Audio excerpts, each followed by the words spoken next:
내가 진실로 진실로 너희에게 이르노니 하실 때 이 진실로는 바로 아멘을 말씀하고 있는 것입니다. 아멘은 곧 진실을 의미하는 것입니다. 그래서 우리가 하나님 말씀이 선포될 때 우리가 그 말씀에 대한 신앙적 반응은 무엇입니까? 아멘인 것입니다. 하나님 말씀이 옳다는 거예요. 그 말씀을 내가 하나님의 말씀으로 받아들이겠다는 신앙의 고백인 것입니다. 그래서 아멘 하는 것입니다. 아멘은 해도 되고 안 해도 되는 선택사항이 아닌 거예요. 아멘은 반드시 필요한 것입니다. 하나님 말씀에 대한 우리의 적극적인 신앙의 반응인 것입니다. 아멘 할 때 그 말씀이 내 안에 받아들여지는 거예요. 주님은 볼지어다 내가 문 밖에 서서 두드리노니 누구든지 내 음성을 듣고 문을 열면 내가 그에게로 들어가 그로 더불어 먹고 그는 나로 더불어 먹으리라고 말씀하셨어요. 그것은 주님께서 우리의 마음속에 들어오시겠다는 약속인데 주님의 음성은 바로 주님의 증거되는 말씀을 통해서 이루어지는 것입니다. 주님의 말씀이 선포되어질 때 우리의 마음의 문을 연다는 것은 곧 우리의 입술의 고백을 의미하는 거예요. 내가 입술로 예수님을 주로 시인하고 인정해 드릴 때 내 마음속에 오시도록 내가 고백할 때 주님은 내 안에 오실 수 있는 것입니다. 그래서 반드시 우리가 아멘으로 화답해야 되는 것입니다. 우리가 이 아멘이라고 하는 것은 주님은 언약의 하나님이신 것을 우리에게 계시하고 있는 것입니다. 주님은 반드시 언약해 놓으시고 그 언약을 성취하시는 분이십니다. 그리고 우리가 구약과 신약 이것은 바로 커버먼트라고 하는 것이죠. 언약을 말하는 거, 언약. 옛 언약, 새 언약. 하나님의 모든 말씀들은 다 약속으로 이루어진 것입니다. 약속. 하나님은 약속해 놓으시고 그 약속을 반드시 성취하시는 분이시라는 거예요. 그래서 라오디게아 교회에 아멘이신 분으로 나타나고 있는 것입니다. 나는 약속을 하고 그 약속을 반드시 성취하는 약속의 하나님이다. 이것을 계시하고 있다는 것입니다. 하나님께서는 6일 창조하셨습니다. 첫째 날부터 여섯째 날까지 만물을 창조하시고 그리고 제7일 날 7일째 쉬셨어요. 자, 그렇다면은 우리 안에 뭐가 시작됐습니까? 새로운 창조가 시작된 거예요. 그것이 바로 거듭남으로부터 시작된 것입니다. 사람이 물과 성령으로 나지 아니하면 하나님 나라에 들어갈 수 없느니라고 주님은 분명히 말씀하셨어요. 이것은 우리 안에 이루시는 바로 새로운 창조의 시작을 말하는 것입니다. 그리고 그것을 이루기까지, 완성하기까지, 그 완성은 우리가 영원한 천국에 입성하는 것. 그래서 우리의 구원이 완성되어지는 것입니다. 그것이 바로 영화의 단계를 말씀하고 있는 것이죠. 우리가 이 땅에서 예수 그리스도를 믿음으로 죄를 회개하고 예수 그리스도의 복음을 믿음으로 말미암아 거듭나는 것입니다. 이것을 가리켜서 우리는 중생이라고 부르는 것이죠. 그리고 우리는 성결을 체험하게 되고 성결의 단계에서 성화의 단계로 가게 됩니다. 거기서 점점 성장하고 그리고 마침내는 우리가 하나님의 나라에 들어갈 때 모든 죄는 다 없어져 버리는 거예요. 그리고 영화의 단계에 들어가게 되는 것입니다. 주님은 이렇게 우리 안에 시작하신 그 새로운 창조의 역사를 완성하실 것입니다. 반드시 이루신다는 거예요. 그러므로 우리는 바울의 고백대로 두렵고 떨림으로 우리의 구원의 완성을 향해서 나가야 될 것입니다. 자, 예수님께서 영적인 통찰력으로 주님은 그 영안의 빛으로 이 라오디게아 교회의 영적인 상태를 지금 진단하고 계신다는 거예요. 그러면서 뭐라고 말씀하십니까? 15절, 16절의 말씀에 내가 내 행위를 아노니 내가 차지도 아니하고 더없지도 아니하도다. 내가 차든지 더없든지 하기를 원하노라. 이렇게 말씀했어요. 지금 라오디게아 교회 상태는 어떻습니까? 미지근하다는 거예요. 주님이 원하시는 것은 내가 차든지 더웁든지 하기를 원하노라 이렇게 말씀하고 있어요. 우리가 차갑다라고 하는 것은 예수님을 믿지 않고 주님의 말씀을 부정하는 불신의 상태를 지금 의미하고 있는 것입니다. 우리가 교회를 다닌다고 해서 하나님 말씀을 다 믿나요? 그렇지가 않지요. 말씀을 믿는 것 같지만은 말씀을 믿지 못하고 있는 것입니다. 우리가 말씀을 믿었더라면은 걱정, 근심은 있을 수가 없는 거예요. 하나님 말씀을 믿었더라면은.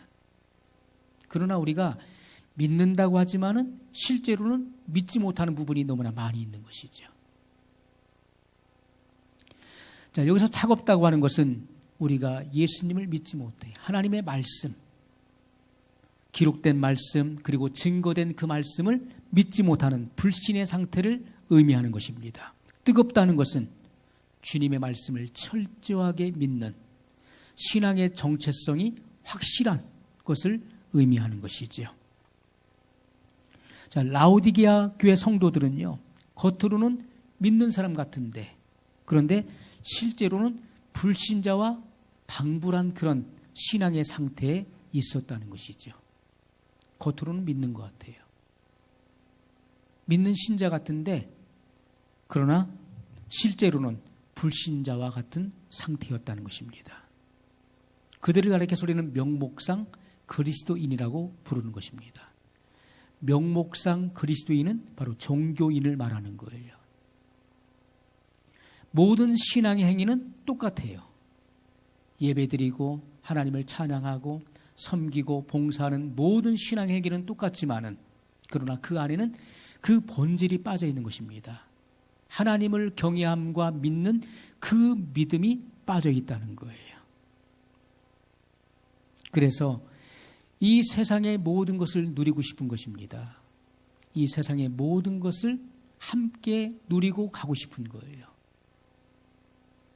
죄를 놓고 싶은 마음은 없는 거예요. 주님 앞에 회개는 열심히 하지만은 죄를 짓고 회개 기도는 열심히 하지만은 그 죄를 끝까지 붙들고 가기를 원하는 것입니다. 그들이 바로 명목상 그리스도인들이에요. 그러면서 한편으로는 나도 예수님을 믿으니까 천국에 들어가기를 소망하는 거예요. 한 발은 세상을 밟고 있고 한 발은 교회를 밟고 있는 것입니다. 양쪽에서 관망하면서 두 개를 다 취하고 싶은 것이죠.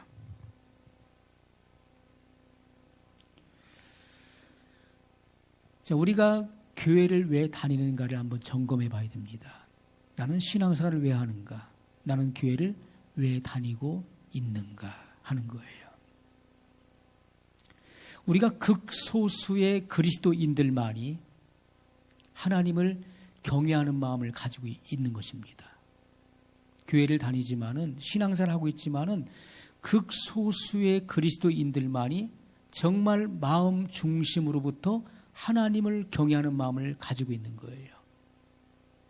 우리가 경외심이라고 하는 것은 우리의 양심으로부터 그것이 솟아나오는 것입니다.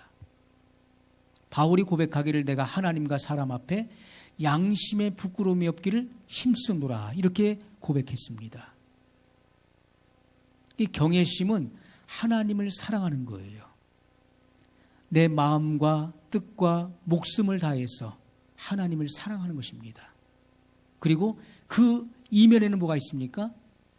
하나님의 그 어미하심 앞에서 하나님의 말씀을 두려워하는 마음을 갖는 거예요. 하나님 말씀이 두려운 것이죠. 예수님께서는 주님은 모든 사람을 사랑하십니다. 심지어 죄인까지도 사랑하셔서 죄인을 위하여 목숨을 버리신 분이에요. 그러나 주님은 이렇게 말씀하셨어요. 마지막 날에 너희를 심판할 이가 계시니 곧 내가 너에게 이른 말이 너희를 심판하리라. 그 이르다라고 하는 것은 선포를 말하는 것입니다. 주님의 입에서 선포된 이 말씀, 성경 말씀으로 모든 인류는, 모든 만민은 심판을 받게 된다는 것입니다. 그 심판은 공의로운 심판이에요. 주님은 편벽되이 심판하지 않습니다. 주님은 편견을 갖지 않습니다. 누구를 특별히 잘해주고 못해주는 것이 없는 거예요. 이 객관적인 하나님의 말씀에 지엄한 법에 의해서 심판이 이루어진다는 것을 분명히 말씀하셨어요. 너희를 심판할 이가 계시니 내가 너에게 이른 말이 너희를 심판하리라. 이렇게 말씀하셨다는 것입니다. 이 모든 말씀이 바로 율법인 것입니다. 그래서 우리는 이 법대로 심판을 받기 때문에 법대로 경계하지 않으면 안 되는 것입니다. 반드시 하나님 나라의 룰이 있는 것이죠. 그 룰을 지키지 않으면 안 되는 것입니다. 여러분, 극소수의 그리스도인, 그럼 몇 프로나 될까요? 하나님을 경외하고 하나님 말씀에 관심을 두는 그리스도인들은 겨우 2%에 불과하다는 것입니다. 그러면 98%에 해당되는 그리스도인들은 어디에 관심이 있는 것일까요?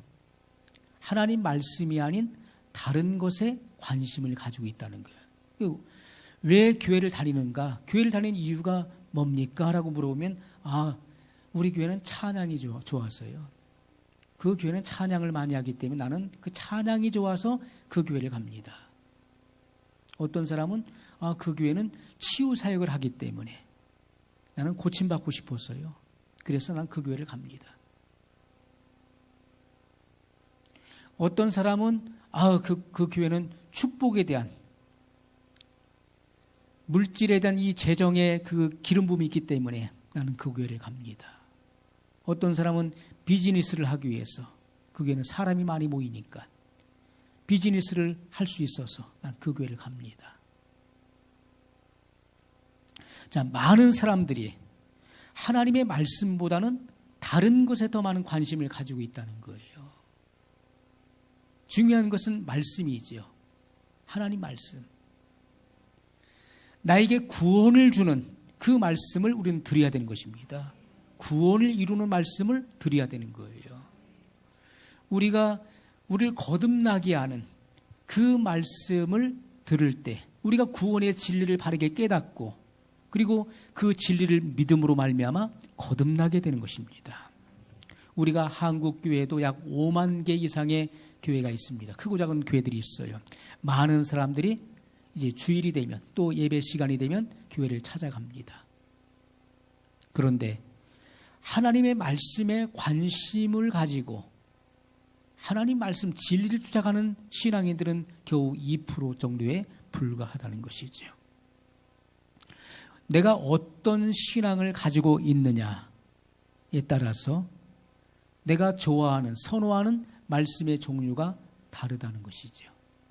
내 신앙에 따라서 내가 관심 있는 그 말씀이 종류가 다르다는 거예요. 내가 어떤 종류의 말씀을 좋아하느냐 하는 것은 내가 어떤 종류의 그리스도인인가 하는 것을 결정짓는 것입니다. 어떤 사람은 그 말씀이, 나는 그분이 참 말씀이 재미있어서가 재미있는 말씀 들으러 가는 거예요. 굉장히 웃겨. 굉장히 재미있어. 그래서 나는 그분 말씀 들으면 스트레스가 완전히 다 풀려버려. 그래서 재미있는 말씀, 웃기는 말씀을 들으러 가는 거예요. 왜? 스트레스를 해소하기 위해서. 말씀 듣다 보면 너무 웃겨가지고 그냥 스트레스가 다 해소돼 버려.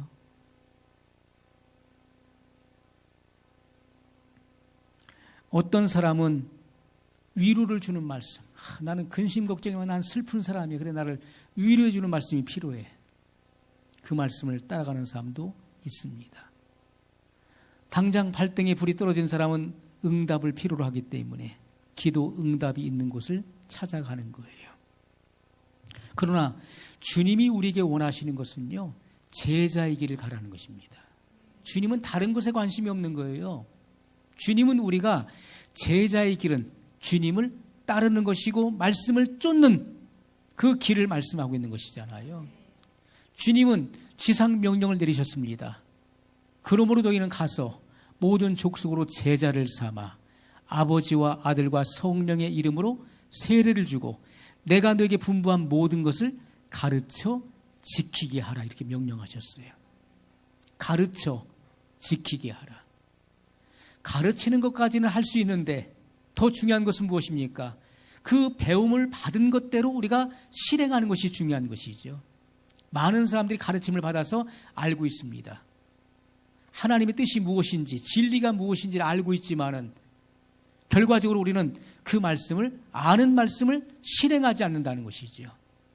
그렇기 때문에 명목상 그리스도인인 것이고, 그렇기 때문에 율법주의에 머물러 있는 것이고, 믿음이 아닌 믿음주의에 머물러 있다는 거예요. 입술로는 믿습니다. 아멘 믿습니다. 주여 믿습니다. 라고 하지만은 그러나 마음에서는 안 믿어진다는 거예요. 앵무새나 구간조가 말을 얼마나 잘합니까? 아멘 믿습니다. 믿습니다. 믿습니다. 그렇게 말을 하지만은 그 마음에서는 안 믿어지는 거예요. 입술로는 믿습니다. 믿습니다. 아멘 할렐루야 믿습니다. 하지만은 그 마음에서는 안 믿어진다는 거예요. 이 마음에 뜨거움이 없다는 거예요. 우리가 입버릇처럼 마치 구간조처럼 입술로는 아멘 믿습니다. 믿습니다. 하지만은 그것은 믿음주의에 불과한 것이죠. 진정한 믿음은요, 이 마음이 가슴이 뜨거워지고 그리고 내 마음에 받아진 심겨진 그 말씀을 내가 행하는 것입니다. 행할 때 거기에 십자가의 능력이 나타나는 것, 부활의 능력이 거기에 나타나시는 것입니다. 우리가 하나님의 그 능력을 경험하지 못하는 것은 입술로는 믿는다고 하지만은 마음에서 안 믿어지기 때문에 행하지 못하는 거예요. 우리가 말씀이 믿어지면요, 그 무거운 법궤를 메고 범람하는 그 흙탕물이 쏟아져 내리는 그 요단강에 들어가야 되는 것입니다. 내가 말씀을 믿는다면은 제사장들이 그 무거운 법궤를 메고 그 급살물이 흐르는 그 요단강에 들어가라는 거예요. 발이 잠겨질 때 그 요단강은 멈춰 선다는 거예요. 이것은 굉장한 모험입니다. 믿음은 모험이에요. 한 번도 가보지 않은 길을 가는 것입니다. 우리는 항상 낯선 것에 대해서는 두려움이 있어요. 내가 한 번도 해보지 않은 것, 한 번도 가보지 않은 세계에 들어간다는 것은 굉장한 모험이지요. 그러나 믿음이라고 하는 것은 갈 바를 알지 못하나 믿음으로 그 걸음을 내딛는 것입니다. 하나님께서 아브라함을 갈대아 우르에 있는 아브라함을 부르셨어요. 그 갈대아 우르는 우상의 중심지였습니다. 그 아브라함의 아버지는 데라예요. 그 사람은 우상을 조각하게 만들어 파는 사람이었어요. 우상 장사였습니다. 그런 아버지 밑에서 보고 배운 것은 그런 것밖에 없었어요. 그런 아브라함에게 하나님께서 자기를 계시하시고 그에게 명령하시기를 너는 본토 친척 아비집을 떠나 내가 네게 지시할 땅으로 가라고 명령하셨어요. 이것은 굉장한 모험이었습니다. 65년 동안 정과 사랑이 얽혀있는 그 모든 세계를 다 청산하고 타국으로 간다는 것은 이것은 보통 모험이 아니죠. 그러나 그는 갈 바를 알지 못했지만은 그는 믿음으로 그 걸음을 옮기게 된 것입니다. 그것을 하나님은 의로 여기셨다고 말씀하셨어요. 믿음에는 반드시 이러한 행함이 필요한 것입니다. 그것이 진실된 믿음인 것을 말씀하고 있어요. 우리는 내가 어떠한 믿음을 가지고 있는가를 우리 자신을 점검해 봐야 될 것입니다. 우리가 세균이 어디서 잘 번식합니까? 미지근한 물에서 세균이 번식을 잘하는 거예요. 우리가 음식이 가장 부패하기 쉬운 온도는요, 따뜻할 때, 미지근할 때예요. 미지근할 때 세균이 급작스럽게 번식을 하게 되는 것입니다. 자, 신앙이 미지근한 사람은요, 영적으로 병에 잘 노출되는 거예요. 미지근해서는 안 돼요. 차든지 덥든지 해야 된다는 것입니다. 미지근한 신앙을 소유한 사람은 어떻습니까? 자주 시험에 빠지는 거예요. 미지근하기 때문에 그렇습니다. 차든지 더웁든지 해야 되는 거예요. 그런데 미지근하기 때문에 이것도 저것도, 그래서 자주 시험에 드는 것이고 쉽게 낙심하게 되는 것이고 쉽게 들어왔다 나왔다를 반복하게 되는 것입니다. 목회 영향권 안에 들어오질 못하는 거예요. 자기 주관이 강하기 때문에 통제가 안 되는 것입니다. 자기 주관이 강하면 통제가 안 되는 거예요. 자, 주님은 우리에게 말씀하셨습니다. 내가 차든지 더웁든지 하라. 내가 미지근하면 내 입에서 너를 토하여 내치겠다 말씀했어요. 그러니까 우리가 차든지 더웁든지 하라. 차가워라. 뜨거워라. 이 말씀을 하고 있는 것인데, 그러면 차가운 것은 무엇이고 뜨거운 것은 무엇을 말하는 것일까요? 우리가 어떤 사람은 야, 차든지 더웁든지 그냥 화끈해야지, 화끈한 신앙생활을 원하는 것이다, 이렇게 말씀하는 분도 있는데, 자, 주님이 말씀하시는 이 차든지 더웁든지 하라, 이 차가워야 된다라고 말씀하고 있는 것은 무엇을 말씀하는 것일까요? 이것은요, 내 신앙생활에 있어서 죄에 대해서는 냉정해야 된다는 것입니다. 아주 냉혹해야 된다는 거예요. 내가 차든지 하라. 차가워야 된다는 것을 우리는 그것을 부정적으로만 생각합니다. 그래서 차다는 것은 부정적이기 때문에 결국은 뜨거우라는 것이다, 화끈해야 된다는 것이다 라고 해석을 하게 되는 것이죠. 그러나 주님이 내가 차가워야 된다라고 하는 것은 우리의 신앙생활에 있어서 죄에 대해서는, 유혹에 대해서는 우리가 냉정하고 냉대해야 되는 것이고 냉혹해야 된다는 것입니다. 그것을 말씀하고 있는 거예요.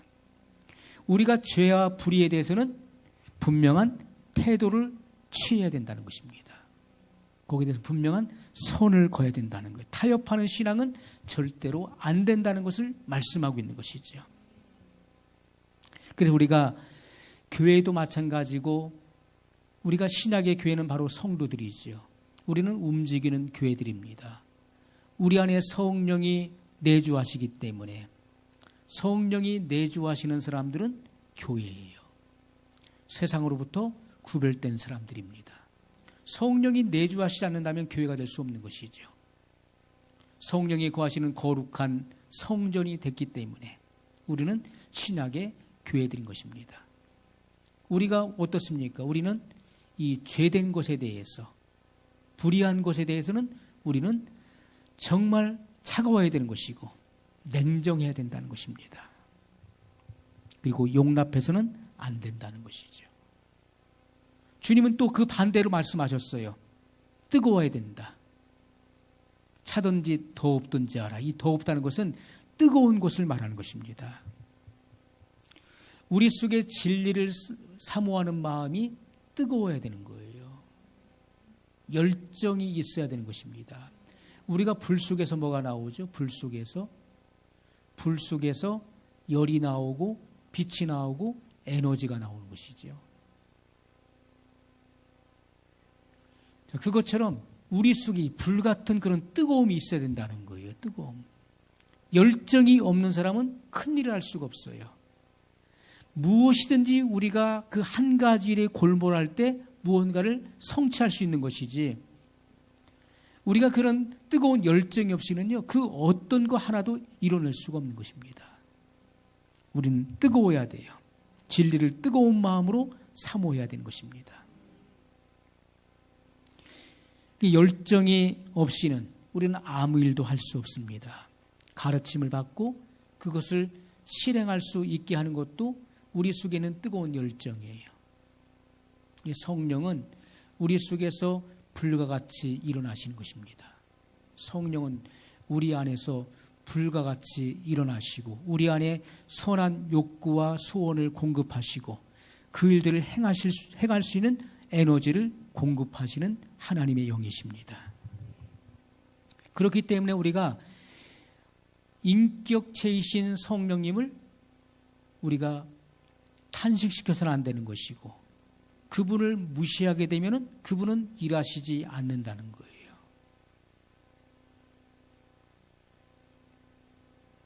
그래서 우리가 하나님의 말씀을 받을 때 반드시 신앙적 반응을 일으켜야 되는 것입니다.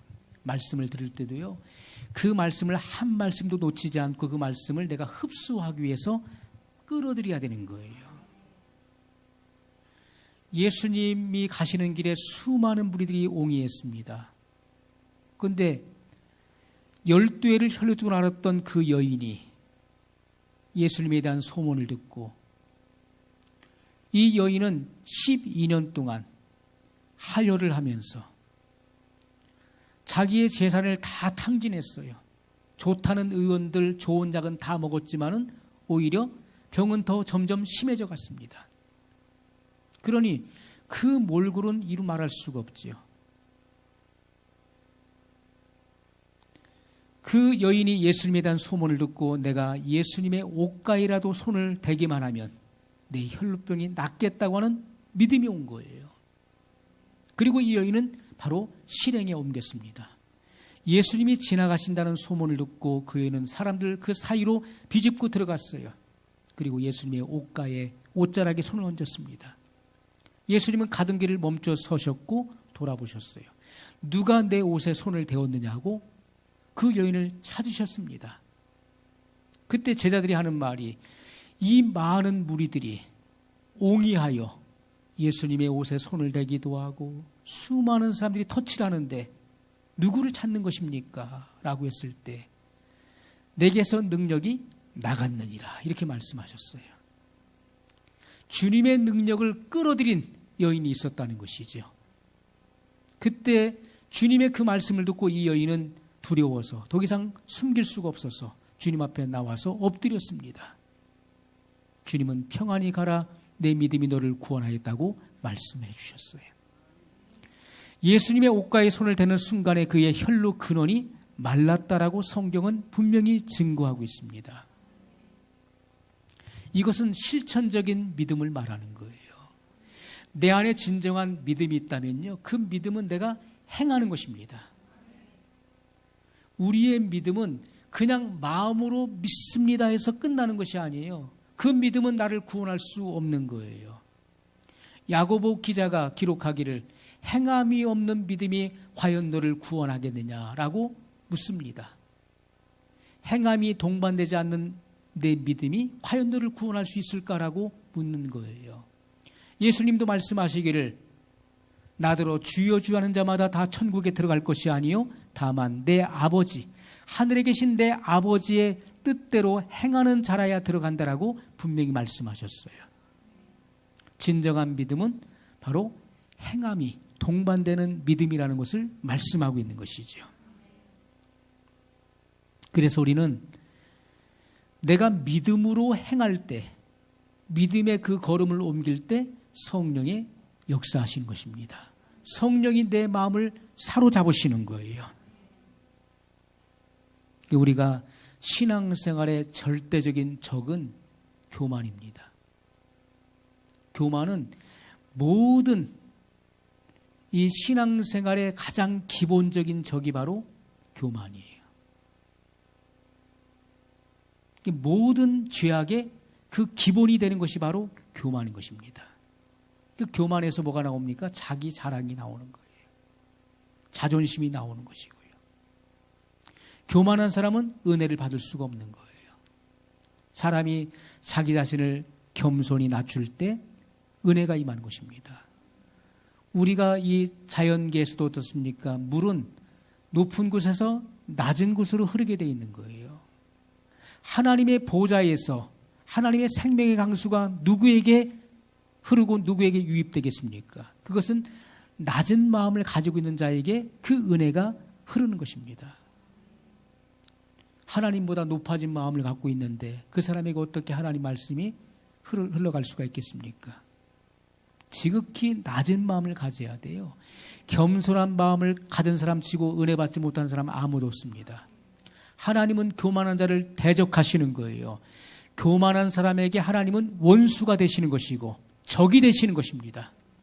그러니 우리가 겸손해야 되는 거예요. 겸손한 사람은 다 은혜를 받게 돼 있어요. 그냥 있어도 은혜가 흐를 수밖에 없는 거예요. 스폰지는 물을 빨아들여요. 물을 부면은요, 붓는 그대로 물을 다 흡수하게 돼 있는 것입니다. 오늘 우리의 심령이요, 냉정하면 안 돼요. 이런 유리판과 같이 냉랭하면은요, 아무리 여기다 물을 쏟아 부어도 한 방울도 이 안에 스며들 수가 없는 것입니다. 이것은 물을 먹지 못하는 거예요. 그러나 스폰지는 그냥 물을 흡수하는 겁니다. 그대로. 우리가 이렇게 겸손한 심령을 갖고 있으면 하나님 말씀이 그대로 내 안에 들어오는 거예요. 그래서 그 말씀이 내 안에 생명이 되는 것입니다. 하나님의 말씀을 받는 자의 그 심령은 겸손해야 돼요. 그리스도인의 덕목은 겸손입니다. 그래서 우리 자신을 보게 만들죠. 내 자신을 보게 만들어요. 이 마지막 시대에 우리가 가져야 될 그 마음의 자세는요, 세례 요한의 그런 외침에 귀를 기울이는 그러한 신앙의 양심이 되어야 되는 것입니다. 세례 요한의 그 외침은요, 카리스마가 있었죠. 그런데 단순히 카리스마가 아니었어요. 세례 요한이 외쳤던 것이 뭡니까? 백성들의 죄를 날카롭게 지적했다는 거예요. 그들의 죄의 실상을 파헤쳤어요. 그들의 죄악을 신랄하게 비판했고, 그리고 정죄했습니다. 그리고 그 죄악된 길에서 돌이킬 것을 외쳤어요.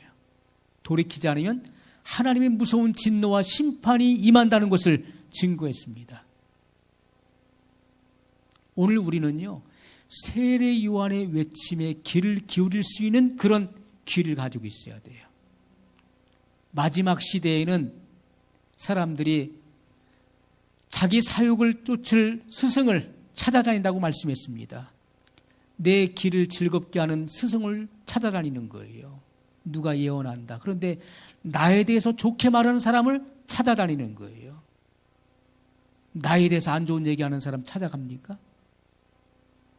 내 죄를 들춰내고 지적하는 사람을 찾아가나요? 안 그렇죠. 당신은 기름 부음이 있습니다. 당신은 이게 재정에 기름 부음이 있네요. 당신이 이제 머지않아 큰 축복이 임할 것입니다. 물질이 들어오겠나 하면 거기 솔깃해갖고 거기에 다 몰려들게 되죠. 왜? 자기의 사욕을 쫓을 스승을 만난 것입니다. 자기의 가려운 것을 긁어주는 그런 스승을 만난 거예요. 마지막 시대는 그렇게 된다겠습니다. 그것이 바로 귀신의 가르침이에요. 마지막 시대에는요, 내 죄악을 끄집어내고 내 속에 세례 요한과 같이 죄를 신랄하게 지적하고 그 죄악된 길에서, 그 죽음의 길에서 돌이키라고 외치는 그 설교에 귀를 기울일 수 있는 그 귀가 참으로 복된 귀라고 말씀하고 있는 것입니다. 그러한 사람이 겸손한 사람이에요. 내 영혼을 소생시킬 그 말씀에 진정한 갈증을 느끼고 있는 성도가 되어야 되는 것입니다. 무엇이 여러분의 그 영혼을 소생시킬 수 있겠습니까?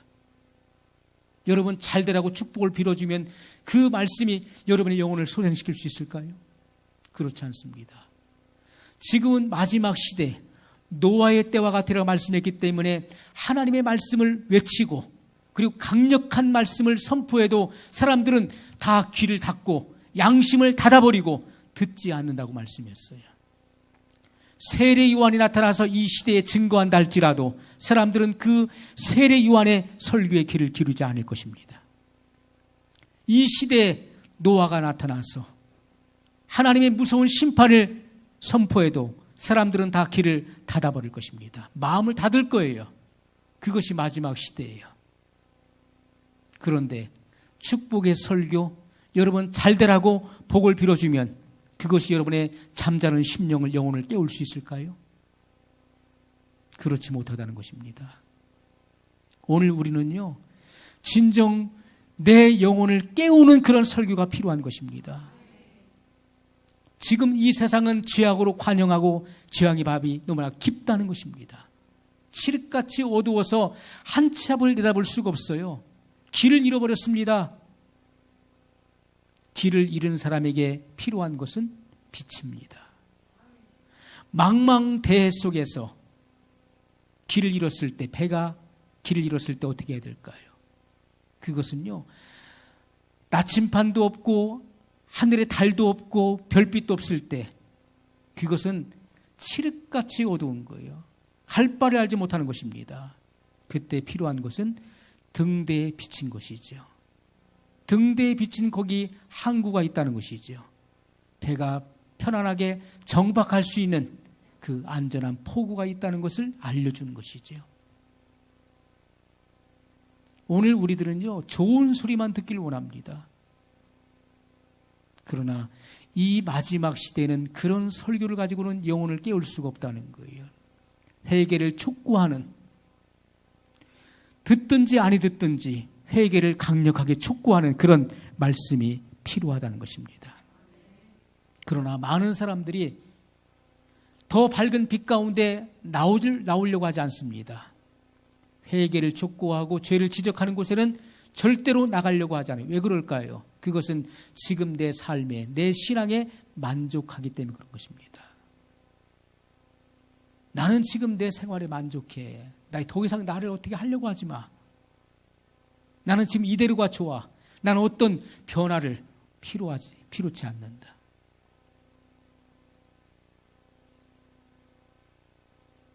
그리고서 우리는 막연하게 예수님의 신부로서 신랑을 기다린다고 합니다.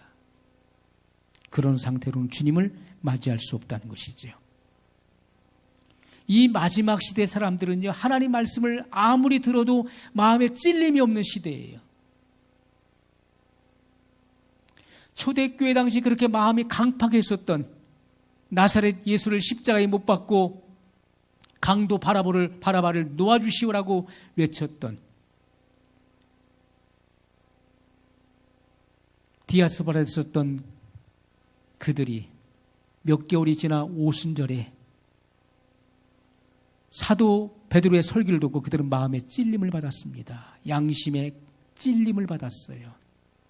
그리고 그들은 회개하기에 이르렀습니다. 그들은 말씀을 듣고 찔림을 받았는데 오늘 우리들은 너무나 찔림이 없다는 거예요.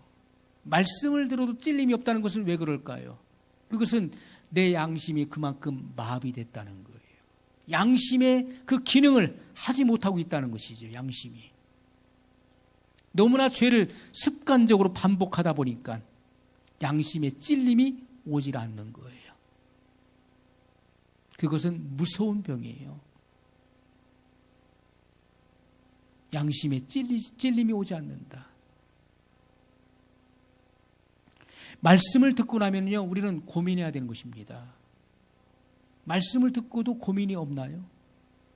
말씀을 들으면요, 그 말씀 때문에 너무나 괴로워서 내 속에 있는 죄가 드러나고 그 죄를 버리지 못한 것에 대해서 내가 밤잠을 못 자고 내가 끙끙 앓아야 되는 것이고 고민해야 되는 거예요.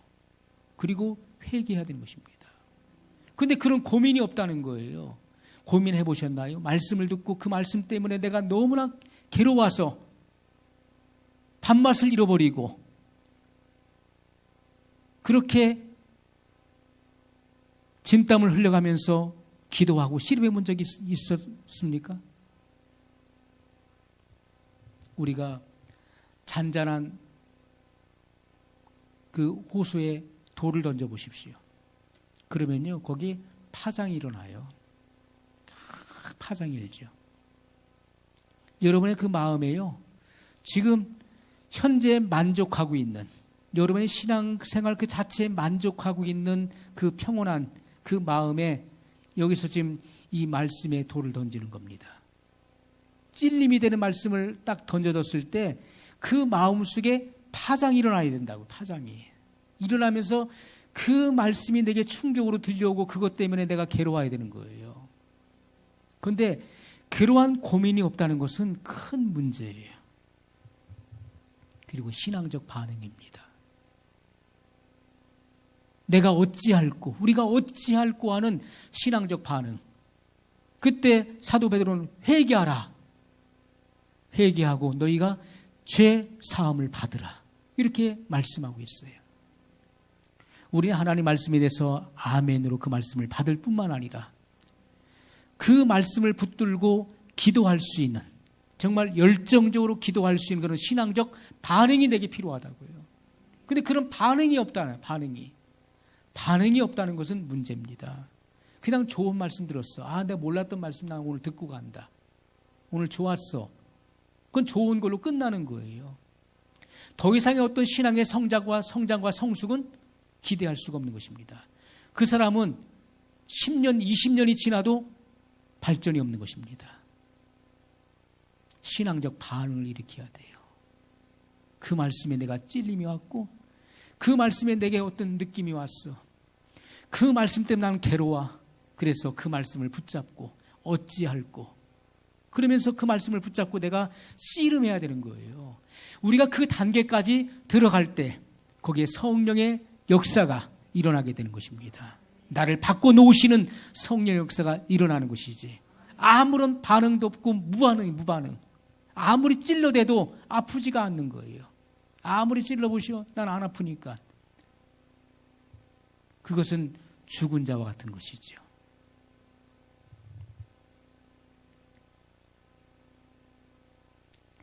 우리가 교만이라고 하는 것은요, 단순하게 자기를 드러내거나 자신을 높이는 정도가 아닙니다. 우리가 교만 그러면 자기를 드러내고 나를 높이는 것, 이렇게 생각하는데, 이것은요, 자기의 그 상태를요, 사실 이상으로 확대시키는 것입니다. 나라는 존재가 요만한 존재인데요, 그것을 그 이상으로 높여서는 안 되는 거예요. 내가 이만한 존재면 이만한 존재인 것을 인정해야 되는데, 이만한 존재가 아주 거대한 존재로 부풀리는 거예요. 사실상 별것도 아닌데 나라는 존재를 굉장히 크게 부각시킨다는 거예요. 그것이 교만이에요. 그래서 하나님 자리에 내가 앉아 있는 것입니다. 하나님 자리에.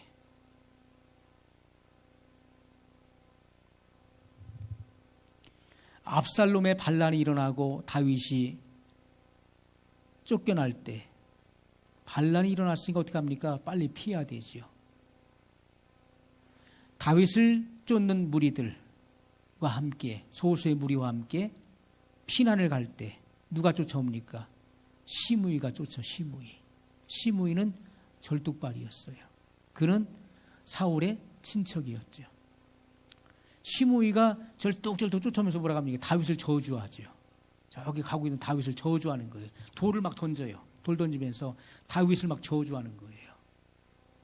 너 이놈 잘됐다. 네가 지금 죄 때문에 너는 그 쫓겨나는 거야. 너는 왕의 자격도 없어.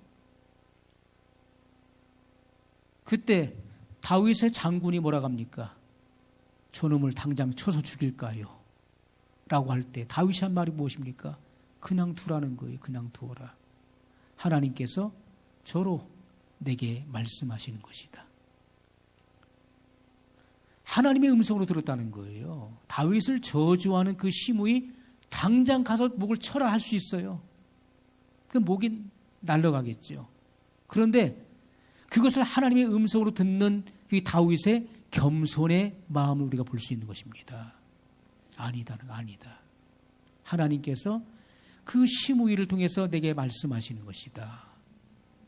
그러면서 자기 자신을 겸비하게 낮췄다는 거예요. 우리는요, 다 교만의 요소가 있습니다. 정말 하나님 앞에서 나 같은 존재가 보잘것없는 연약한 존재임에도 불구하고 우리는 틈만 있으면 나 자신을 과신하고 과시하려고 하고, 지극히 보잘것없는 존재가 마치 하나님이나 된 것처럼 그렇게 나 자신을 확대시키는 모습을 우리가 보게 됩니다. 그렇기 때문에 하나님 말씀을 통해서 나 자신을 조명받아야 되는 겁니다. 교만은요, 자기를 과시하고 싶은 욕망입니다. 그리고 다른 사람보다 자기 자신을 돋보이고 싶은 감정이에요. 모든 사람은 자기가 좀 부각되길 원하는 거예요. 그런 요소들이 다 있죠. 그렇기 때문에 교만은 자기 숭배인 것입니다. 자기 자신을 숭배하는 거예요. 그래서 우리는 교만한 사람은요, 자기가 주인이기 때문에 하나님 말씀에 굴복되지 않는 것입니다. 아무리 말씀을 들어도 끄떡도 않는 거예요. 왜? 내가 주인이니까. 내 삶에, 내 마음에 내가 주인이. 내 인생에 내가 주인이에요. 내가 주인이니까 내 마음대로 할 거야. 그것이 교만이에요. 나는 신앙생활, 나 말씀을 들어, 난 말씀이 난 굴복이 안 돼. 나 말씀에 순종이 안 돼. 왜 그렇죠? 교만해서 그런 거예요. 교만하다는 것은 자기가 자기 인생의 주인이란 말이에요. 나보다 더 높은 사람 없어. 나는 그 누구의 통치도 안 받아. 왜? 내가 왕이고 내가 주인이니까. 그러나 우리가 나보다 높으신 분이 있다는 사실을 깨달아야 돼요. 여러분, 선악과가 무엇입니까? 선악과. 물론 선악과는 그리스도의 심판대를 말하는 거예요. 나무에 달린 나마다 저주 아래 있는 것입니다. 인간은 나무 밑에서 죄를 범했고 결국은 그 나무에 달려 예수께서 십자가에 죽으심으로 그 죄를 대속하신 것입니다.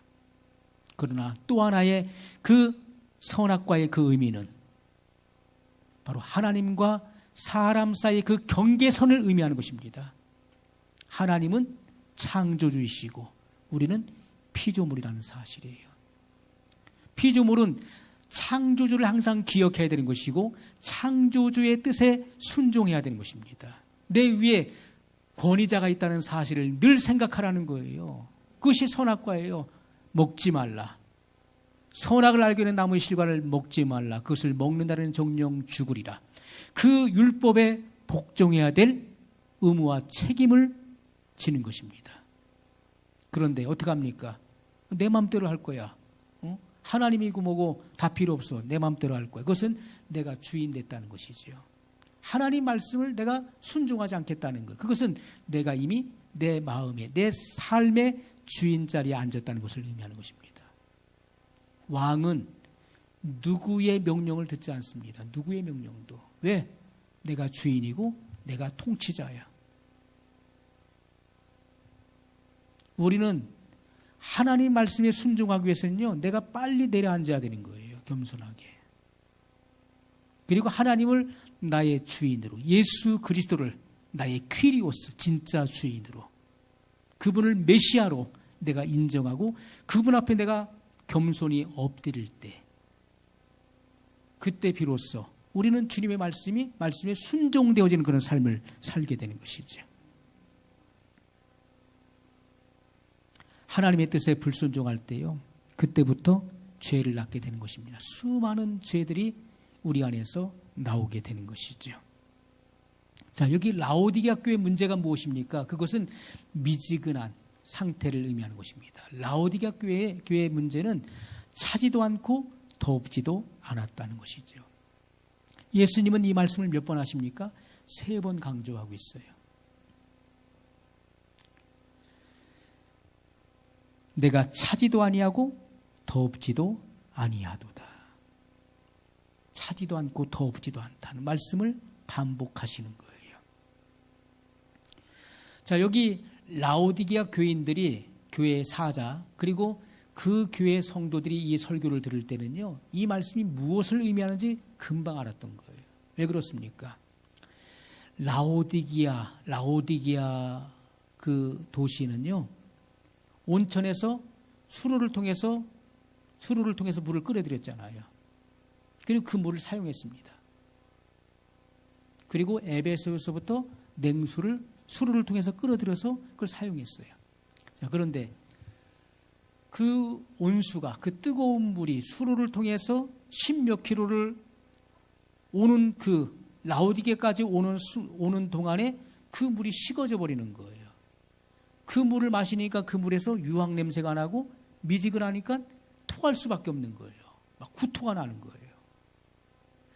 자, 예수님께서 라오디게아 교회 사자에게 이 편지를 하실 때 그는 금방 이것이 무슨 말씀하는지 알아차린 것이죠.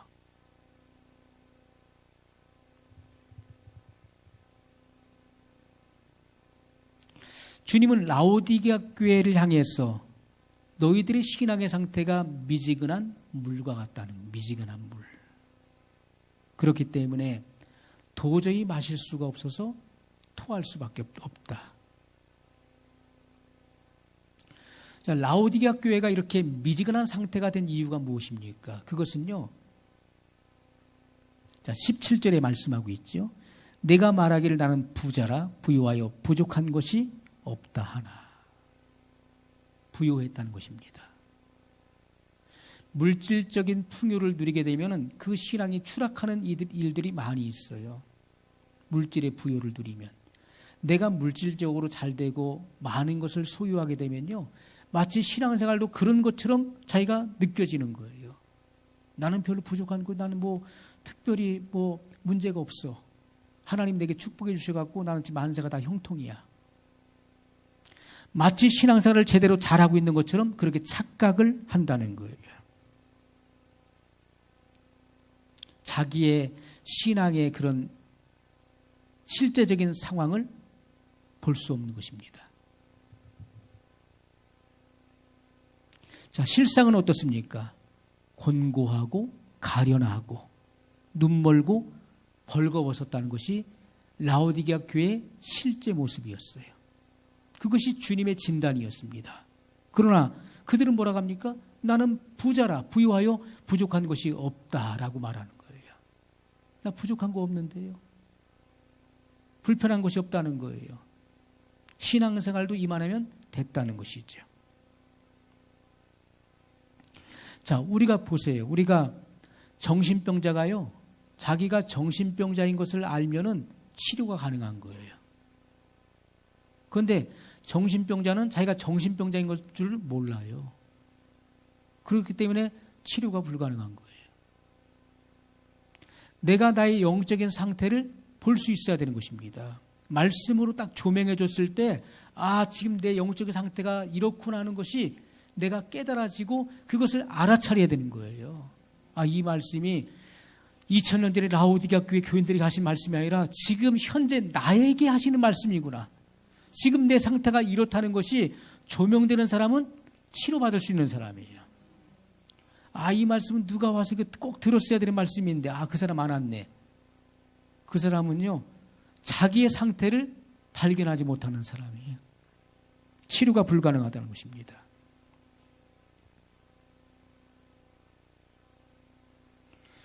예수님을 찾아왔었던 한 부자 청년에게, 그는 젊은 나이에 유대인의 관원이요 부자였습니다.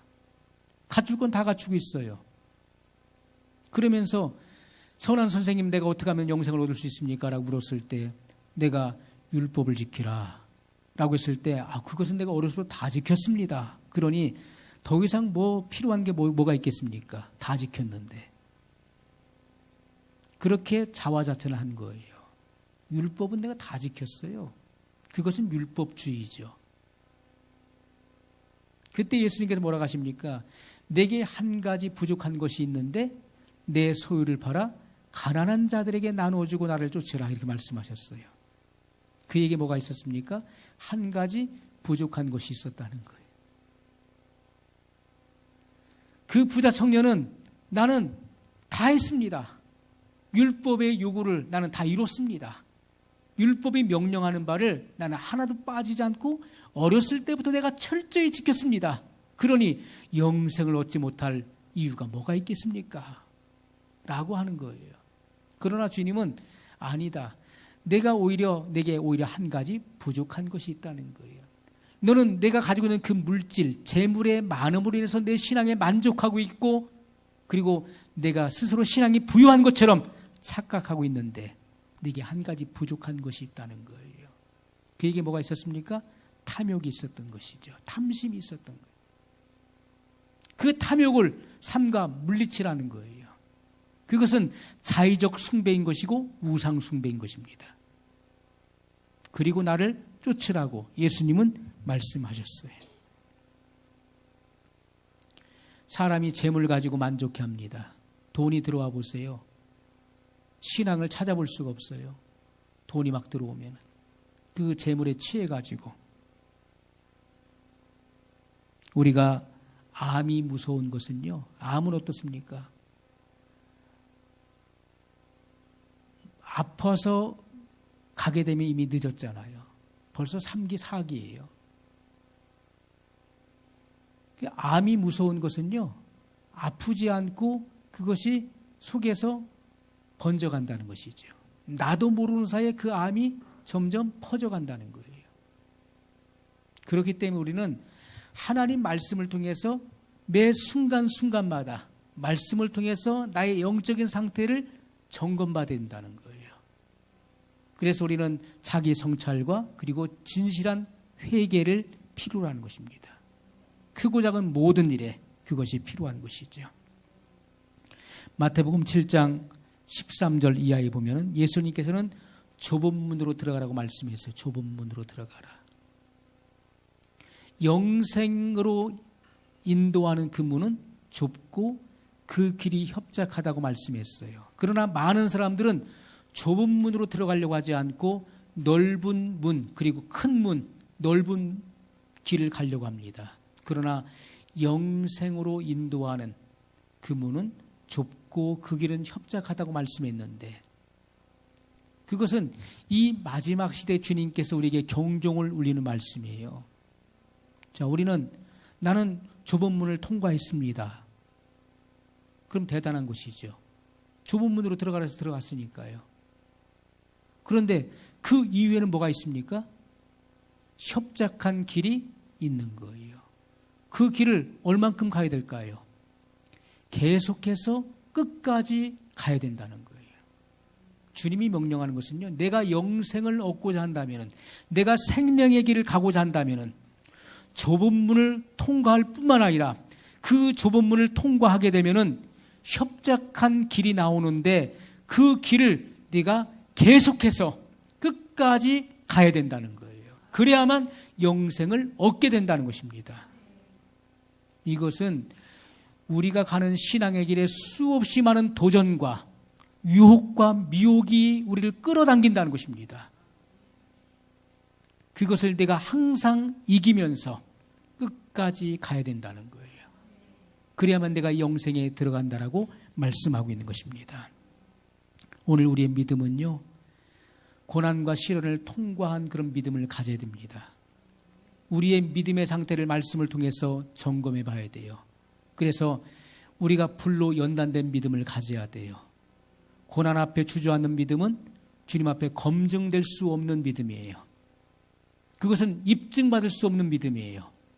우리의 믿음이 입증돼야 되는 것이고, 불같은 시련을 통과해서 정말 순도가 높은 금과 같은 믿음으로 하나님 앞에서 검증돼야 돼요. 아브라함과 같이 내가 이제야 나를 사랑하는 줄을 내가 알았노라 하는 그러한 그 믿음이 검증되는 그 단계를 반드시 거쳐야 된다는 것입니다. 오늘 우리가 이 말씀을 기억하면서 우리 한 목소리로 같이 기도하겠습니다.